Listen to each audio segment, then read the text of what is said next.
Chess is all about strategy, but even the smartest players can fall for tricky traps. Today, we'll explore powerful opening traps, so you can turn your opponent's plan into your own attack. White began with the move pawn to e4, pawn to e5, knight to f3, knight to c6, and then play pawn to c3, the Ponziani opening, preparing to play pawn to d4 on the next move and build a strong central pawn structure. Black responded with knight to f6, developing a piece and putting pressure on the center.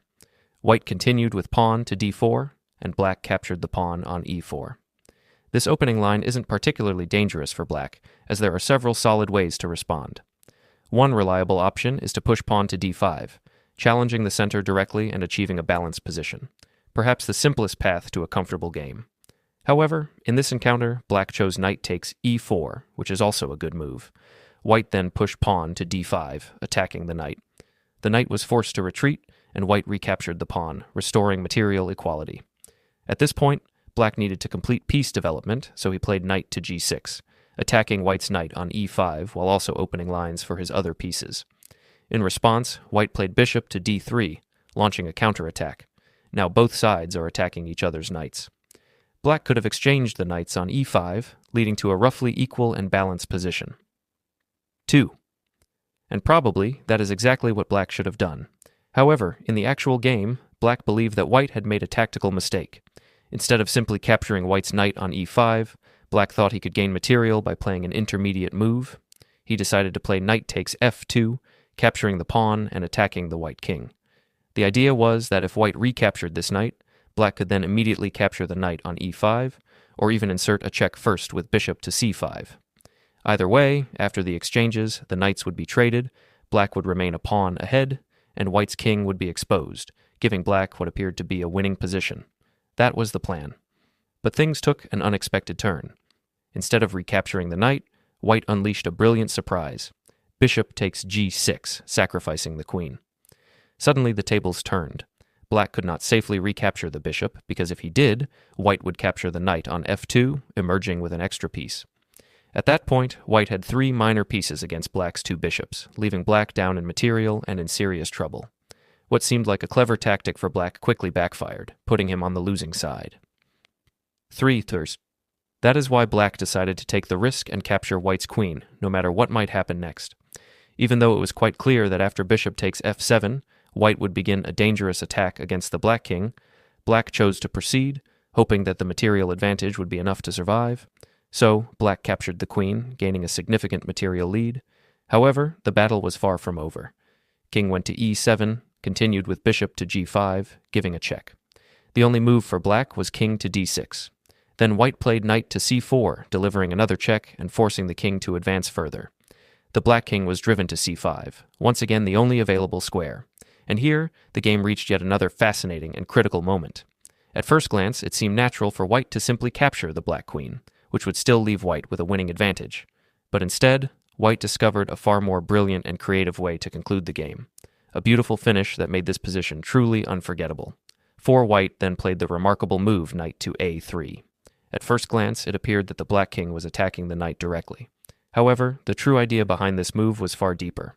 With this single maneuver, white not only defended the knight, but also blocked the b5 square, preventing the black king from escaping in that direction. This subtle detail created a stunning tactical threat, the possibility of pawn to b4, delivering an extraordinary checkmate, an opponent, king c5. Such a checkmate, achieved solely by advancing a pawn, is an exceptionally rare occurrence in chess. It's not often that one sees an opponent's king trapped and defeated by such a modest piece in the middle of the board. In an attempt to stop this threat, black played knight takes b2, capturing the pawn that could have delivered the checkmate. Yet, in doing so, black overlooked white's brilliant final strike. With perfect coordination, white played bishop to e3, delivering checkmate. This final position is a masterpiece of tactical harmony, the 2 knights and bishop working together to seal off every escape square around the black king. It's an elegant and instructive example of how precise calculation and creative imagination can transform an ordinary position into a memorable triumph. Beyond its beauty, this trap carries a practical lesson. When facing such positions as black, one must remain cautious and not assume that apparent blunders by white are genuine. Often, what looks like a mistake hides a devastating tactical idea waiting to unfold. He was fully aware of this trap, and you should be too. It's an important one to remember. And with that being said, let's move on to trap number 2. We'll be looking at 4 traps in total today, and if you thought the first one was impressive, there's even more exciting stuff ahead.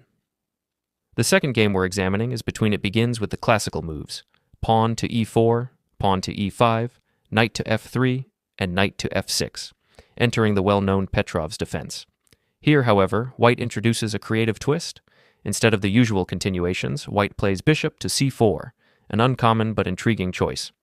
Normally, in this position, white would either capture the pawn on e5, or perhaps play pawn to d4 to challenge the center, or knight to c3 to defend the pawn on e4. Therefore, bishop to c4 isn't a move that most players would immediately consider, yet it has a deeper idea behind it. Black accepts the challenge and captures the pawn on e4, and white responds in gambit style with knight to c3, focusing on rapid development and dynamic play. After black captures the knight and white recaptures, white may be a pawn down temporarily, but in return, he gains a clear lead in development, open lines, and powerful diagonals that could be used to launch a dangerous attack against the black position. Therefore, black must proceed with extreme caution in this position. In the game we're analyzing, black played what seemed like a natural and logical move, pawn to d6. But surprisingly, it turned out to be a fatal mistake. This move immediately loses, revealing just how dangerous this variation can be for black if handled carelessly. According to computer analysis, the best defensive option for black would have been pawn to f6. Although this move looks somewhat unnatural to the human eye, as it weakens the king's position and opens up the diagonal, it would have been the only way to hold the position. By playing pawn to f6, black could have limited white's attacking chances and kept the game balanced.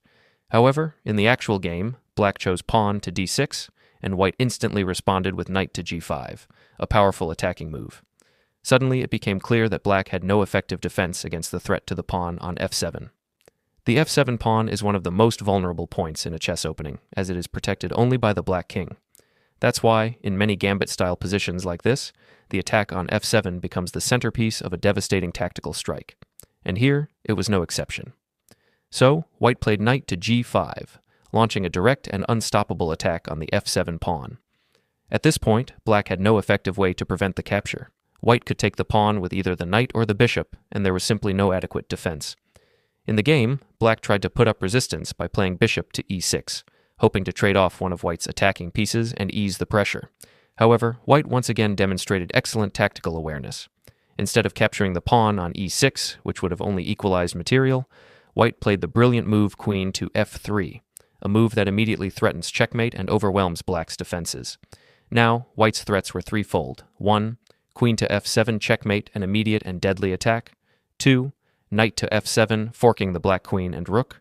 3. Queen takes b7, attacking the rook on a8 and creating another decisive threat. Faced with all these simultaneous dangers, black was completely defenseless. He tried to hold on with queen to d7, guarding the f7 square, but white calmly played queen takes b7, attacking the rook. The only way for black to protect it was queen to c6, which he played, but this move turned out to be the final mistake. White now struck with queen to c8 check, forcing king to e7. Then came queen takes e6, and after king to d8, white finished the game in style with knight to f7 checkmate. It was a flawless display of tactical precision. Every move by white increased the pressure, and every defensive attempt by black only led to a faster and more elegant finish.